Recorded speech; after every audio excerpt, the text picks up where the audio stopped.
Elisa Urkarus Alasu. Yuk Mbak Elisa berdiri. Nangis sajroning atiku.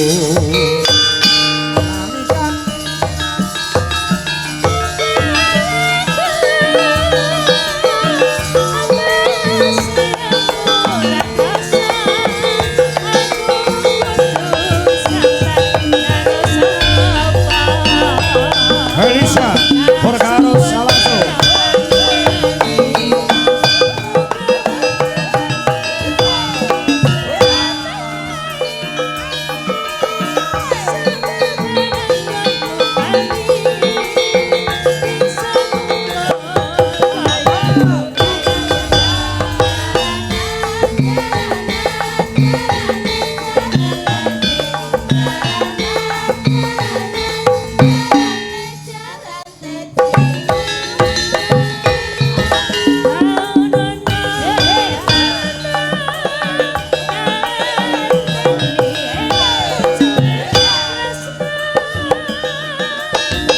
Yang kedua Garam Samboyo.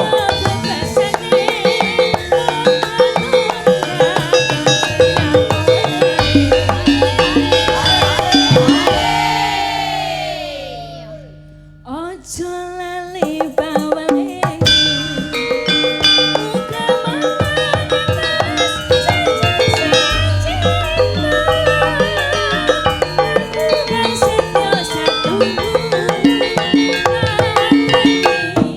ganti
Sugeng dalu Mbak Elisa Orkaros Alasul. Selamat malam, sugeng dalu macange Yulimbo Pak Anom Dwijo kangko ingkang kula hormati kula tresnani. Masyarakat wonten ing Kali Jambe, wonten ing Seragi sangat menunggu kedatangan Mbak Elisa Orkaros Alasul. Silakan untuk menyapa semua warga yang memenuhi lapangan pada malam hari ini. Kula niku kados pripun nggih macange? Pripun? Kados ngimpi. Sebabnya kok Saget sowan wonten mriki. Saya tuh sangat-sangat ingin untuk sowan sini tuh sudah sejak Corona melanda. Oh ya. Itu dulu Pak Seno pengen pentas di sini tapi mergono Covid rasido. Rasido. Ya. Iya, jadi aku wes pengen banget kok yo 5 tahun baru bisa sowan kene lan rasane bungah banget tanpa upama ra kira-kira. Yo. Saking senenge matur sembah nuwun masyarakat para warga ingkang sampun tumplek-blek wonten lapangan Kali Jambe menika sedaya mboten kula biji-biji setunggal mboko setunggal pokoke sing rawuh ning kene melu tirakat nonton wayang tur lakone apik banget.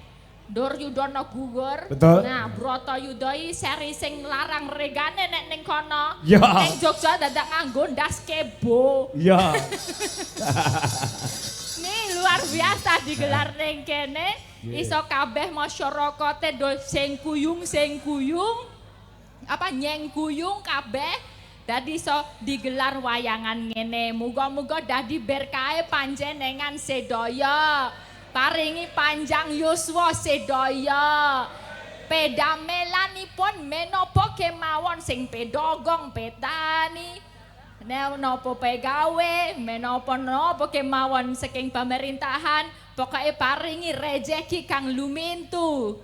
Kathah ya berlipat kali ganda urunan piro urunan 50 dadi 50 juta ya Pak muni. Ya. Monggo kene urunane 150 sa. 150 ya dadi 150 juta. Lah iya. Muga-muga ya. Ya muga iki ketok banget nek wargane iki gotong royong sayuk rukun kabeh. Betul. Heeh. Tur ora beda-bedake Pak, ini segala golongan kabeh iso nyawiji. Engkang tamu-tamu yang VIP yang terhormat juga milih untuk mundur supaya masyarakatnya iso melumpuk. Neng kene iso caket, rasane dalang seneng ya Pak. Seneng no. Nek iso kabeh caket, iso ngerti wajah ekspresi masyarakat para warga sing do nonton wayang kepiye. Bahagia bong. Seneng. Anu Bapak Ibu nuwun sewu nggih, bahasane pancen nggih ngoten niku ditampa mawon nggih. Ditampa mawon bahasane mboten napa-napa nggih. Sok campur bahasa Indonesia banjur campur basa Jawa nguku. Ngapunten nggih. Paham to tapi Bu? Ya ngene lho senengku. Lah ya. Basa alien kuwi tetep mudeng kabeh ya mboten. Alien. Alien. Nggih, wis pokoke dongane sampun Pak Kangko. Ya. Iki dadi senenge bungahe nggih kula panjenengan saged nggelar wonten mriki muga-muga meremen iki kabeh iso dadi penanggap wayang kabeh ya. Betul. Sukses. Tur dasare lurah-lurah juga kumpul pada malam hari ini. Matur sembah nuwun rawuhipun para bapak-bapak kepala desa. Lurah-lurah menika Bapak Camat rawuh mboten? Rawuh wau Pak Camat nggih rawuh. Camat sriki matur suwun rawuhipun. Muga-muga nulari ya Pak. Iya. Berkahe nulari sesuk iso meremen. Meremen. Ya, dadi Remen. liyane Wong ya desa wae iso nanggap kok kecamatan iso nanggap kan isin. Ya isin lah. Oh, sesuk kudune ya minimal sakmene panggunge nek camat garek desane pira ya dadi tikel. Peng desane dari peng 5 apa peng 6 gedene panggung ya.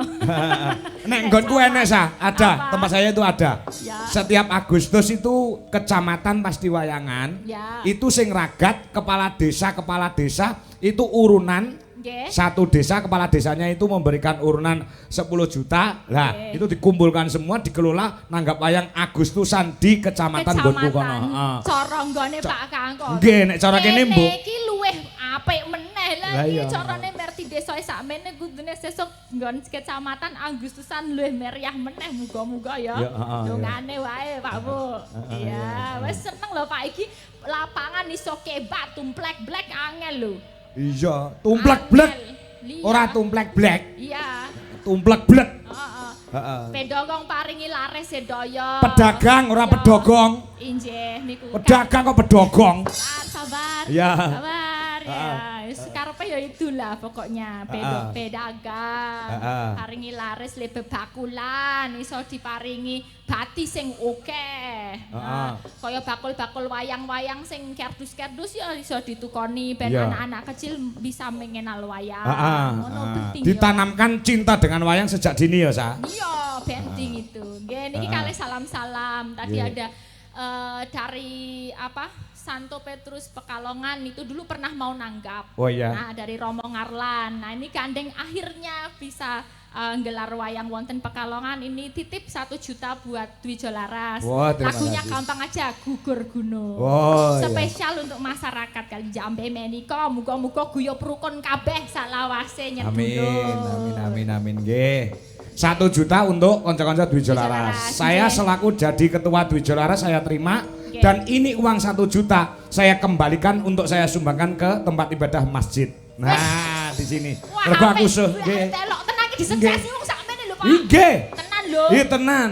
Pak Kangko mengke nek anu sumbangane dereng dugi ditagih nggih, Bu nggih. Lho, kok urung teko ya saka kowe sik dikene aku terus tak kene panitia. Oh, bener. Lho ya ngono no. Engko renrono, renir rono. Heeh. Rono ning panitia apa ning masjid sing cetok. Yo neng masjid, neng panitia aku ganti disalurke neng masjid. Mergo panitia kuwi termasuk tambir masjid. Wah, sip. Oke. Takmir. Takmir. Takmir. Tambir itu ini kan apa itu yang Enggak masalahnya aku mau sore pas pidato disindir sa. Apa? Karo Pak Mahrub. Kenapa disindir? Ben kene iki nanggap wayang we dalange gelem nyumbang nggo pembangunan masjid, mosok dalang Kosolo ora gelem nyumbang. Kan aku isin. Iya isin ya iki wis disekseni ya engko nek wis penyerahan. Ke Pak Kangko dari Pak Kangko ke panitia. Panitia dilangsungkan ke masjid. Ya oke. Deal. Itu namanya saling mengisi dan nasionalismenya dijaga. Beda-beda agama tidak masalah. Yang penting kita tetap menjaga persatuan dan kesatuan. NKRI harga mati. Ya, disatukan lewat budaya wayang. Ora elok ya. Tenang. Seneng kabeh sa. Sing nonton seneng kabeh. Wah, 150 iso nonton wayang sewengi. Andaan nih kok. Sesuk ramung 150 ya Bu, pun Juli sithik ya 5.000. 155.000. Mundak sithik. Ya, ya. Nembang ya, Sa? Nggih wonten pamundutan mboten. Wonten pamundutan menika saking Pak Gunawan niku wau, kepala desa uga ketua kepala desa se-Kecamatan Seragi. Nyuwun lagon sesideman, Sa. Nah, ini ada uang 200.000. Nah, juga dari Pak Padyo, Pak Bos Tahu. Nah, nggih Sumuk Kidul. Mbak Elisa nyuwun lagu sesideman juga 100.000. Nah, ini masih ada satu, Sa. Masih ada satu. Pak Dalang nyuwun sekar lintang asmoro dari Rusli, Sa. Oh iki, kerasak Seragi. Nah, iki 100.000. Asmoro 100. Ini Ra Tresno kaya gelem ngekek duit 100. Masih ada enggak? Sudah, sementara sudah habis. Kuwi nang isor kekempit apa enggak? Ora enek. Enggak ada. Oh ya, oke. Juga terima kasih untuk kopinya untuk panitia, terima kasih. Terima kasih, tanggap tenan ya. Yo. Lewat nganu loh tadi di iki kopine rong metu langsung dalam 5 menit. Monggo. Kanca-kanca wae rokoke ditarik. Rokoke kangge yoga napa Pak Kangkong? Nggih. Pun napa-napa Brun. Nggih, langsung dikasih. Rokok pinter 2 3 4. Kok 2 3 4? Cisamsu. Oh, Cisamsu. Ora kok ana sewengi ngomong sepeda. Asupnya tidak ada. Iya. Kuwi eneng. Rokok mangan ngombe wae kanca-kanca ki ket sore aman. Nggih, matur suwun panitia. Nadyan tok kene lagi pisan iki nanggap wayang ning panitia luar biasa, Sa. Luar biasa sekali. Luar biasa panitia. Tanggap. Heeh. Kula aturaken sesi deman dibawa dhisik. Ayo Mas Franky, anune gendere didindingi. Freddy yo Franky. Ya. Wiwitane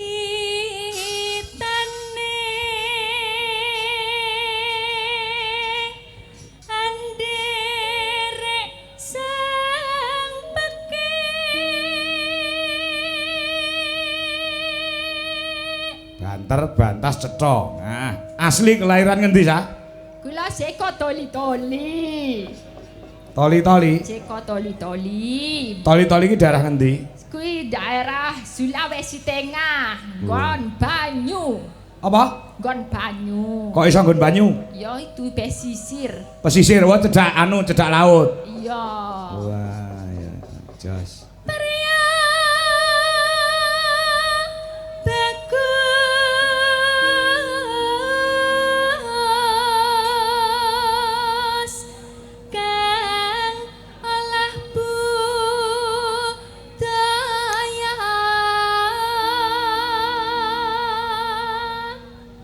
Sowan menyang kutha gedhe.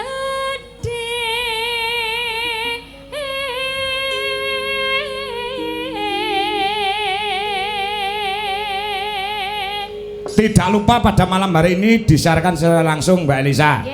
Lewat channel YouTube Dwi Jolaras Indonesia. Alhamdulillah para Bapak Ibu pada malam hari ini penonton di YouTube mencapai 3.400 pasang mata yang melihat pada malam hari ini. Dunia menyaksikan, warga yang ada di dunia menyaksikan pada malam hari ini, menyaksikan bahwasanya masyarakat di Kali Jambe kebak syukure gede berkahe. Gede berkahe. Gen nulari desa-desa liyane urung sing ana ing TikTok dalang kanggo asli kuwi 2000 pasang mata. Lek pomo 5000 dikelumpukne ning kene wis ora ana nggone. Wis tekan nggon gendeng-gendeng kono. Gedang-gedang. Bentara terus kayung-yon selendang kuning kang saking bukir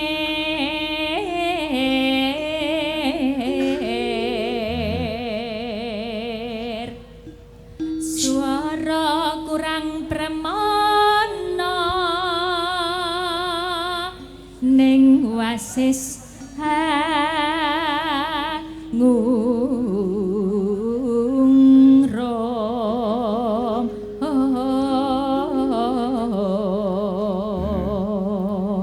ngungrom angungrom marang bendara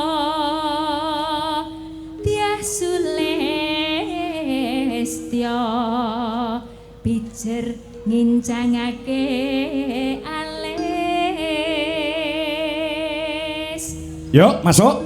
Terus tresno sesideman.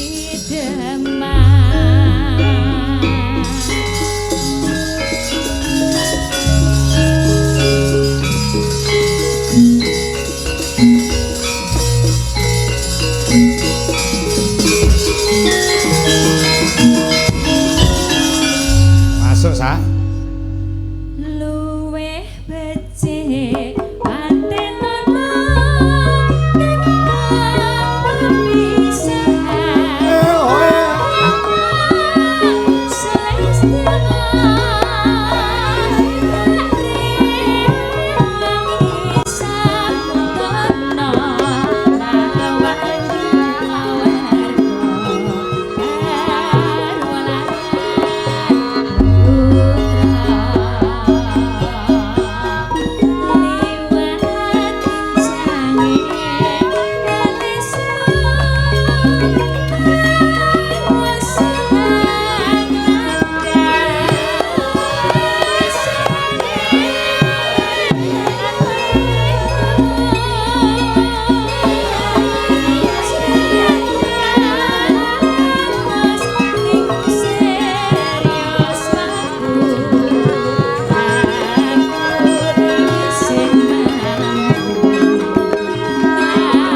Jiwa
layar bolo yang ada di TikTok, terima kasih yang telah kasih Bim Ondo Tresno, Mas Rido, terima kasih.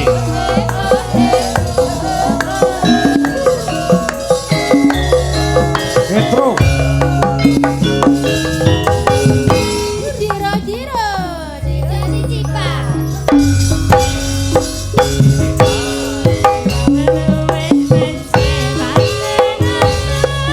Mas Bi Pacar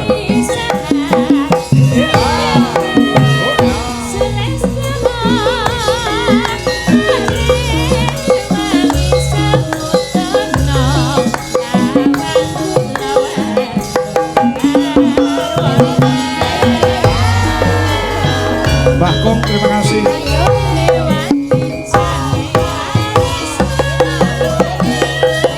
Andika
urunane warga masyarakat juga terima kasih untuk para donatur Mbak Elisa. Wonten donatur Oh banyak sekali. Tidak mau membayar sama dengan urunan, ada yang 500, ada yang 1 juta lebih juga ada. Matur sembah nuwun. Dadi ketok guyub rukunan duweni rasa handar beni sa. Nggih leres, mbok menawi yang pergi jauh misalnya kayak perantauan yang awalnya dari desa sini, gitu, dari kelurahan sini, yang pergi jauh tetap eleng biasanya dalam rangka bersih desa ngene iki aku tak ucul-ucul biro. Biasanya gitu ya. Muga-muga sing do merantau punya pekerjaan di jauh sana tapi jadi sponsor ketika acara kayak gini diparingi ora lo gak tambah kebak rezekine. Betul Mbak Elisa. Wah, jos luar biasa. Nggih, niki wau wonten pamundutan gugur gunung Pak Kangkong. Oh, gugur gunung nggih. Nggih, tapi ini kita cek dulu ya, mbok menawa masyarakatnya iso kan nanti jatuhnya sak yuta nggo masyarakat kan jadinya. Oh iya, boleh. Coba diting-ting Mas. Ini kira-kira ibu-ibu bisa nyanyi enggak ya? Ya, saged nggih kiren. Gugur gunung siapa yang bisa dari warga masyarakat? Nah, ayo. Coba tak cek dulu ya. Ya. Coba nanti di sini aku ayo konco gitu ya. Ya. Ayo ngayahi karyaning praja kene gugur gunung tandang gawe sebelah sana sayo rukun mantep sini lilo lan legowo iso ya Pak siji telu sebelah sana maju diulang-ulangake mesti enggal rampunge sareng-sareng halo be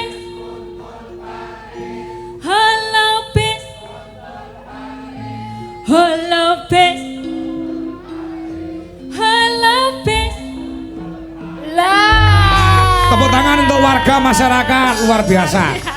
Gugur gunung iso kabeh kok sa. Ayo Pak, ini budaya tenan iki ora bae-bae. Mbak Elisa gen menghela napas minum dulu. Butuwi terus Mayang, Wiwi karo Dita tak aturi jumeneng. Nah, ayo mumpung cek belok barang. Indonesia kaya dengan budaya. Oh ngono ya. Njajal gamelan Bali ya, gamelan Bali. Pak insyaallah ki gamelan Bali sing tak nggo iki tilaran utawa tinggalan panjenengane almarhum guruku ya kakangku Bupati Tegal Ki Ento Susmono. Wah, iki gamelan Bali ditanjakne dimampirne mergo kakangku almarhum kae kulino pintasno pepengkon Pekalongan. Ya. Untuk mengenang beliaunya juga karya-karya jari Satria Laras Tegal. Diaturke Kelinci Ucul garap gamelan Bali. Nah, ini juga karya yang sangat luar biasa. Ya, dari Satria Laras. Ya. Salam kagem dulur-dulur anggota Satria Laras Tegal. Mbok menawa bengi iki kepareng rawuh jiplak garapane garap gamelan Bali. Ya, iki aku entuk apa jenenge kesempatan kanggo srana ngopeni gamelane almarhum Kang Ento Susmono. Ya, ya. Monggo tanpa bawa Kelinci Ucul garap gamelan Pulau Dewata. Dados